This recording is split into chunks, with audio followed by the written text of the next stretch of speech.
of the day. So my question is very much basic to you. I believe that, as you said, terrorism is a fight against injustice, right? I also believe that terrorism is somehow a fight against the government by common people. किसी इंसान के साथ अगर अन्याय होता है तभी वो जाके मजहब के नाम पे लोग इकट्ठा करता है और फिर he tries to fight against whatever has happened to him. But what I believe is एक इंसान एक normal person, if somebody हम में से अगर कोई गुजरात में होता तो शायद हम भी वही करते जो उन्होंने किया.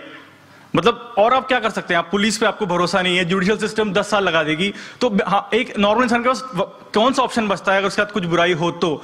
What would your advice be to a normal man like me if something like this happens to me? What should we do? I agree with you. What you're saying is that if it happened with you or me, when we see our family members being killed in front of us, our mothers and our sisters being raped, our houses being, what will you do? And I agree that what you do the same thing. A normal human being will do that. That's normal. Unless you have so much faith in Almighty God. I do agree with you. 99% human beings, unless he's wearing bangles, otherwise, this is a normal reaction. Unless a person has faith in Almighty God. Even I would want to do the same. If I did not know my Quran, if I did not know from the Quran it is wrong.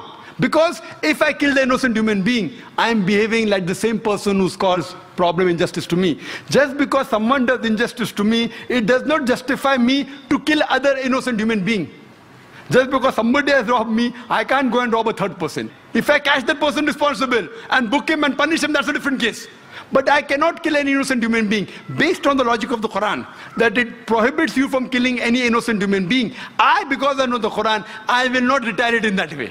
I will try and get evidence. I will try and convince the government. If he goes scot-free, what I say, that all those people responsible for these terrorist acts, whether done in Gujarat, in Bombay riots, whether the politicians, whether the police, whether people who have killed, whether the people who did the bomb blast, even if they go scot-free in this world, on the day of judgment, God will surely punish them. So we as Muslims believe, as it's mentioned in the Quran, in Surah Al-Imran, chapter 3, verse 185, that kullu nafsin zaikatul maut, every soul shall have a taste of death. But the final recompense is on the day of judgment. Because we believe this life is the test for the hereafter, we leave it. If we cannot do something here, we leave it for Almighty God to do the justice. And inshallah, he'll be punished in the hereafter. If we catch Hitler today, what punishment can you give him?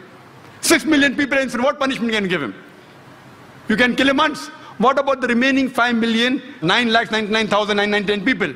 Quran says in Surah Nisa chapter number 4 verse number 56 that those who reject our signs, we shall put them in the hellfires, and as often as the skins are roasted, we shall give them fresh skin so that they shall feel the pain. Today science tells us that there are pain receptors.